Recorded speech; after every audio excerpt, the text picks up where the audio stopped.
अस्सलाम वालेकुम and welcome to Germany for student channel. आज German language course B1 level का लेसन नंबर 6 है और लेसन नंबर 6 में हम आज टॉपिक डिस्कस करेंगे possessive pronouns in genitive case.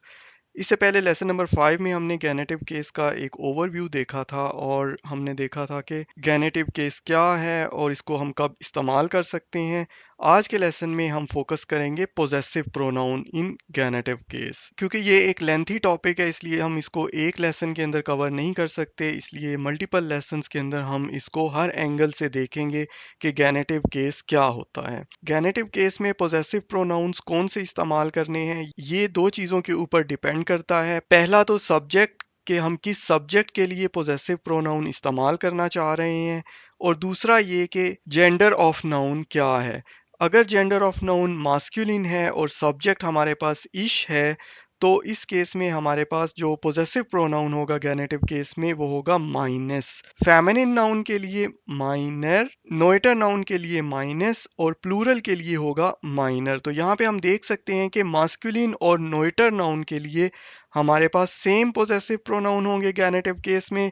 इसी तरह फेमिनिन और प्लूरल के लिए हमारे पास सेम पोजेसिव प्रोनाउन होंगे गेनेटिव केस में। डू अगर सब्जेक्ट है तो डाइनस मास्कुलिन नाउन और नोएटर नाउन के लिए, और डाइनर जो है वो फेमिनिन नाउन और प्लूरल नाउन के लिए इस्तेमाल होगा। अगर सब्जेक्ट एर है तो जाइनस पोजेसिव प्रोनाउन गेनेटिव केस में मास्कुलिन और नोएटर नाउन के लिए इस्तेमाल होगा। अगर हमारे पास फेमिनिन या प्लूरल नाउन है तो उसके लिए जाइनर का पोजेसिव प्रोनाउन इस्तेमाल होगा। जी जिसका मतलब है वो लड़की, उसके लिए मास्कुलिन और नोएटर नाउन के लिए ईगस का पोजेसिव प्रोनाउन होगा। और अगर हमारे पास फेमिनिन नाउन के लिए पोजेसिव प्रोनाउन इस्तेमाल करना होगा तो फिर होगा ईगर। एज और एर के लिए हमारे पास सेम पोजेसिव प्रोनाउन होंगे मास्कुलिन, फेमिनिन, नोएटर और प्लूरल केस के लिए। तो इससे हमारी लाइफ थोड़ी सी आसान हो जाती है। एर और एज के लिए हमारे पास सेम पोजेसिव प्रोनाउन है सारे जेंडर्स के लिए, मास्कुलिन, फेमिनिन, नोएटर या प्लूरल के लिए। ये थे हमारे पास सिंगुलर पर्सनल प्रोनाउन। अब हम देखते हैं कि अगर हमारे पास पर्सनल प्रोनाउन प्लूरल हो, जैसे वियर जिसका मतलब है हम, या ईयर जिसका मतलब है तुम लोग, या जी जिसका मतलब है दे या वो लोग, उनके लिए हमारे पास पोजेसिव प्रोनाउन गेनेटिव केस में क्या होंगे। अगर हमारे पास सब्जेक्ट वियर है तो मास्कुलिन और नोएटर के लिए उनजगस होगा। अगर जेंडर ऑफ नाउन फेमिनिन या प्लूरल होगा तो फिर हमारे पास पोजेसिव प्रोनाउन होगा उनजगर। ईयर जिसका मतलब है तुम लोग, उसके लिए मास्कुलिन और नोएटर के लिए पोजेसिव प्रोनाउन होगा ओयरस, और फेमिनिन और प्लूरल केस में हमारे पास पोजेसिव प्रोनाउन होगा ओयरर। जी जिसका मतलब है वो लोग, इसके लिए पोजेसिव प्रोनाउन होगा मास्कुलिन और नोएटर केस के लिए ईगस, और फेमिनिन और प्लूरल केस में ईगर। तो यहाँ पे आप देख सकते हैं कि मास्कुलिन और नोएटर केस में सेम पोजेसिव प्रोनाउन है और फेमिनिन और प्लूरल केस के अंदर सेम पोजेसिव प्रोनाउन है। अब हम देखते हैं कि पोजेसिव प्रोनाउन यहाँ पे सेंटेंस में इस्तेमाल कैसे होगा। तो उसके लिए अगर हमने लेसन नंबर 5 देखा हुआ है, तो जो हमने लेसन नंबर 5 के अंदर एग्जांपल्स डिस्कस की थी वो थी the neighbours dog for example. अब इसमें अगर हम पोजेसिव प्रोनाउन लेके आए तो वो हो जाएगा माई नेबर्स डॉग, मेरे हमसाए का कुत्ता। अब इसको अगर हम जर्मन लैंग्वेज में कन्वर्ट करना चाहें तो डेर हुंड माइनस नाखबार्न। अब ये एक कंप्लीट जुमला नहीं है, इसको हम कंप्लीट नेक्स्ट एग्जांपल्स में देखेंगे, लेकिन अभी हम सिर्फ ये देख रहे हैं कि जो सिंपल गेनेटिव केस है उसके अंदर अगर हम पोजेसिव प्रोनाउन ऐड कर रहे हैं तो फिर जुमले के ऊपर क्या फर्क पड़ रहा है। तो एक और एग्जांपल देखते हैं, द फादर्स कार। अब ये हमारे पास एक सिंपल गेनेटिव केस है।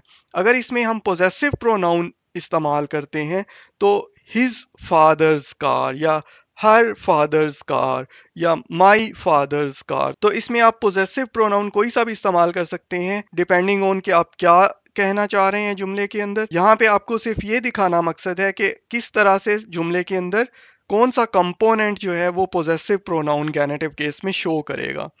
इस केस में हिज फादर्स कार के लिए जर्मन लैंग्वेज में इसको अगर हम कन्वर्ट करें तो ये हो जाएगा दस आउटो जाइनस फाटर्स, the name of the book, किताब का नाम। इसके अंदर अगर हम पोजेसिव प्रोनाउन ऐड करें तो वो हो जाएगा the name of her book या हिज बुक, या माई बुक, इसमें कोई सा भी पोजेसिव प्रोनाउन आप ऐड कर सकते हैं डिपेंडिंग ऑन कि आप क्या जुमले के अंदर कहना चाह रहे हैं। इसको अगर हम जर्मन लैंग्वेज में कन्वर्ट करें तो ये हो जाएगा डेर नामे ईगेस बुखिस, उसकी किताब का नाम। अब हम देखते हैं कुछ एग्जाम्पल्स। दस बुख माइनस फाटर्स इस्ट ऑफ डेम टिश, मेरे वालिद की किताब मेज के ऊपर है या मेज पर है। अब इस जुमले में 10 बुख माइनस फाटर्स जो है, इसमें हम पोजेसिव प्रोनाउन इस्तेमाल कर रहे हैं गैनेटिव केस से, और उसके बाद सेकंड पोजीशन पे जाइन वर्ब को हमने कॉन्जुगेट किया है तो यहाँ पे वो ईस्ट हो गया है और आउफ डेम टिश। उसके बाद हमारे पास नेक्स्ट एग्जांपल है दस हैंडी जाइनर मुटर क्लिंग्ड ऑफ, उस लड़के की माँ का मोबाइल अक्सर बजता है। क्लिंगल का मतलब होता है टू रिंग। तो दस हैंडी जाइनर मुटर, उस लड़के की माँ का मोबाइल। ये सारा जो जुमले का हिस्सा है ये फर्स्ट पोजीशन के ऊपर है। सेकंड पोजीशन पे हमने वर्ब क्लिंगल को रखा है और इसको यहाँ पे सब्जेक्ट के लिहाज से कॉन्जुगेट किया है, तो ये हो गया है क्लिंगल्ड। और ऑफ जो है वो उसका मतलब है ऑफन या अक्सर। नेक्स्ट एग्जांपल देखते हैं। दस फागाड ईगस ब्रूडर वुर्डे गेस्टोलन, उसके भाई का साइकिल चोरी हो गया। अब ये एक पैसिव सेंटेंस है। पैसिव सेंटेंस भी हमने A2 के अंदर कवर किया हुआ है। दस फागाड ईगस ब्रूडर्स, ये जो जुमले का हिस्सा है ये गैनेटिव केस में है और यहाँ पे ईगस जो है वो यहाँ पे पोजेसिव प्रोनाउन को शो कर रहा है। वुल्डे जो है वो पैसिव वॉइस को यहाँ पे इंडिकेट कर रहा है। गेस्टोलन जो है वो स्टेलन की एक फॉर्म है। जब हम पैसिव इस्तेमाल करते हैं तो हमने इन्फिनेटिव फॉर्म नहीं इस्तेमाल करनी होती बल्कि थर्ड फॉर्म जो है उसको हमने इस्तेमाल करना होता है और वो है गेस्टोलन। नेक्स्ट एग्जांपल है दस आउटो डाइनर श्वेस्टर स्टेट ड्राउसन, तुम्हारी बहन की गाड़ी बाहर खड़ी है। अब यहाँ पे 10 आउटो डाइनर श्वेस्टर का जो सेक्शन है ये हमारे पास पहला जुमले का हिस्सा है। फर्स्ट पोजीशन पे, सेकंड पोजीशन पे स्टेन वर्ब को हमने 10 आउटो सब्जेक्ट के लिहाज से कॉन्जुगेट किया है तो ये हो गया स्टेट, और ड्राउसन मतलब बाहर। तो 10 आउटो डाइनर श्वेस्टर, यहाँ पे जो पोजेसिव प्रोनाउन है वो है डाइनर, और श्वेस्टर क्योंकि फेमिनिन नाउन है इसलिए यहाँ पे हम पोजेसिव प्रोनाउन की एंडिंग यूज करेंगे फेमिनिन नाउन के लिए।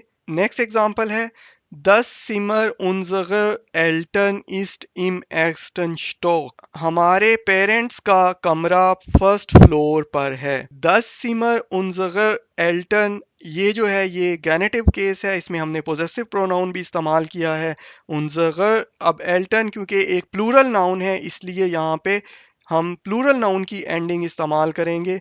और उसके बाद सेकंड पोजीशन पे हमने जाइन वर्ब को कॉन्जुगेट किया है। दस सिमर जो कि सब्जेक्ट ऑफ सेंटेंस है उसके लिहाज से इम एक्सटन स्टॉक फर्स्ट फ्लोर पर। अब आपने मुझे ये बताना है कि यहाँ पे इम क्यों हमने इस्तेमाल किया है। तो ये थी कुछ एग्जांपल्स पोजेसिव प्रोनाउन की गैनेटिव केस में। आई होप कि आपको आज का लेसन क्लियर हो गया होगा। अब नेक्स्ट लेसन में गैनेटिव केस को हम कंटिन्यू करेंगे और एक डिफरेंट एंगल से इसको देखेंगे। फिर मिलते हैं नेक्स्ट वीडियो में। अल्लाह हाफिज।